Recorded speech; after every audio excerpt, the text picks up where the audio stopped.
నాకు ఇంత బలమైన అభిమానులు ఉండి, మాట్లాడగలిగే శక్తి ఉండి, పోరాటం చేయగలిగే సత్తా ఉండి, ఇన్ని తప్పులు సమాజంలో జరుగుతున్నప్పుడు, ఇన్ని అనర్థాలు ఉన్నప్పుడు మాట్లాడటానికి కూడా నా స్థాయి వ్యక్తి కూడా ధైర్యం చేయకపోతే అది ఎవరు అడుగుతారని కాదు, నేను తప్పు చేస్తున్నాను అవుతాను అనిపించింది.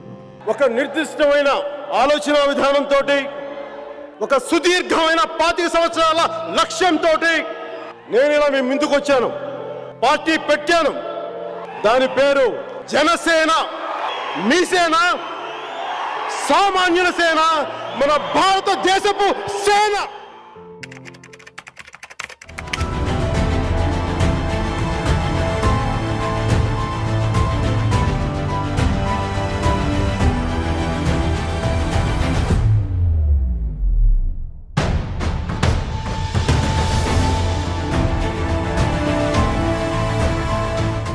వైసీపీ లాంటి ఒక గుండా పార్టీని ఎదుర్కొని వచ్చిన వాడిని మీరు నన్ను బెదిరించగలరా? మీరు ఆలోచించండి.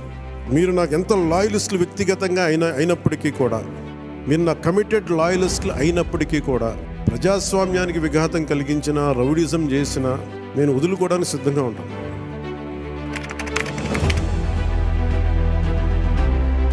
భీమ్రావ్ వాడ గొడవైంది 5 సంవత్సరాల క్రితం. ఇందిరా పార్క్ నేను మాట్లాడింది. అదేంటంటే, అది కాంగ్రెస్ బిల్డింగ్ ఉంది వెనకాల, గాంధీ భవన్. దశాబ్దాలుగా అక్కడే ఉంటున్నారు జనం, పిల్లలు పాపలు 3 తరాలుగా ఉంటున్నారు. బస్తీ లోపలికి వెళ్ళాను మొత్తం కూల్చేసిన తర్వాత. అప్పుడే వండుకున్న అన్నం కింద పడిపోయింది, ఒక భగవంతుడి ఫోటోగ్రాఫ్ కూడా కింద పడిపోయింది. నేను ఇవన్నీ చూశాను. ఒక 4 దశాబ్దాలుగా ఉంటున్న ప్రజలు మీరు ఎలా చేసేస్తారో అందుకు నాకు కోపం వచ్చింది.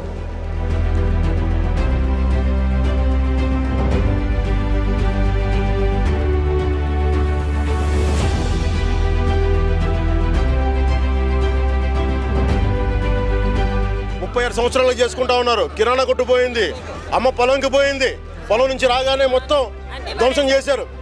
చెల్లి బయటికి పోయింది, పొలానికి పోయింది, ధ్వంసం చేశారు.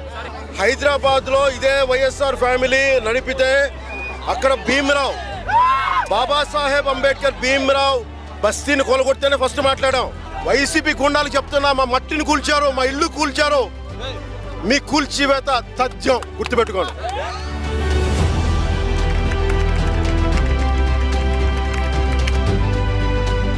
వరంగల్లో స్వప్నిక అనే ఒక ఆడపిల్ల ఉంది. ఆ చెల్లెల మీద యాసిడ్ దాడి జరిగింది. యాసిడ్ దాడి జరిగితే నేను వెళ్ళాను. వెళ్తే పాపం అమ్మాయి మొత్తం వాసిపోయింది, మొత్తం తాగలేకపోతుంది, నోటి మాట రావట్లా.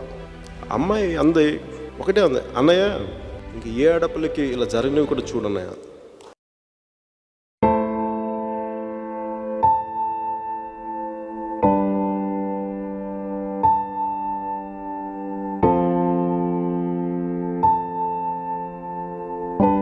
ఆడబిడ్డ, ఒక తల్లి వచ్చి, అన్న నా బిడ్డ 9 నెలల నుంచి కనిపించట్లేదు, 2 రోజులు దాటితేనే ఇంక దొరకదని చెప్తారు, మర్చిపోండి మీ బిడ్డనని చెప్తారు ఉన్నత పోలీసు అధికారులు.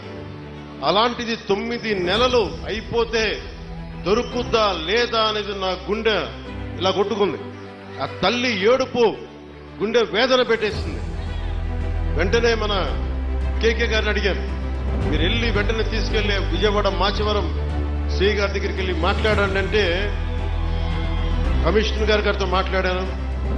9 నెలలు దొరకని బిడ్డ 9 రోజుల్లో దొరికింది.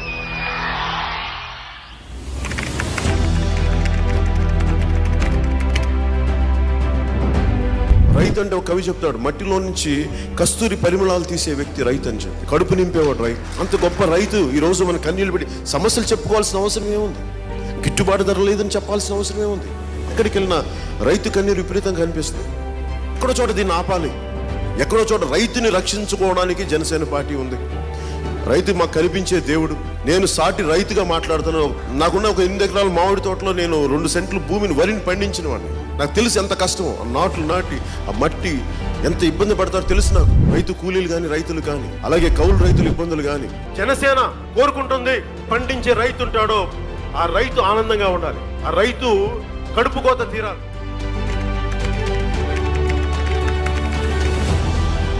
బేసిక్గా మన రోడ్లు, మన నీటి సౌకర్యం కానీ, లేదంటే ఏదైనా సమస్య ఉంది, పొల్యూషన్ ఏదైనా ఉంది, అక్కడ గ్రామ సభ జరగాలి. అసలు పంచాయతీ నిధుల్ని పంచాయతీలకే వచ్చేలా, మీ చెక్ పవర్ దుర్వినియోగం కాకుండా కేంద్రం నిర్దేశించిన బ్యాంకు ఖాతాల్లో డైరెక్ట్గా సర్పంచ్కే రావు.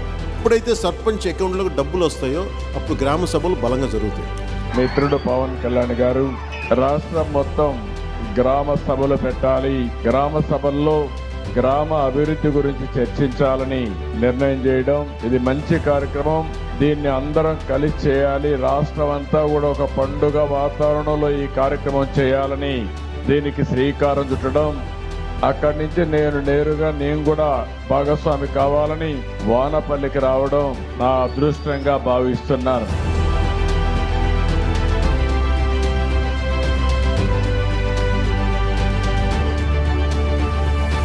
సర్పంచ్ తలుచుకుంటే దేశాన్ని కదిలించగలిగే శక్తి ఉందనేది మన గ్రామాలు చూపించినాయి. అలాంటి 13,326 పంచాయతీలు గనక బలపడితే, బలోపేతం అయితే, నిజంగా అభివృద్ధి దిశ వైపు వెళ్తే, మనందరం ఐక్యతగా ఉంటే ఆంధ్రప్రదేశ్కి ఎన్ని లక్షల కోట్లు వీళ్ళు అప్పు చేసిన అప్పులను తీర్చేయగలం. మనకు అంత శక్తి సమర్థత మనకు ఉంది.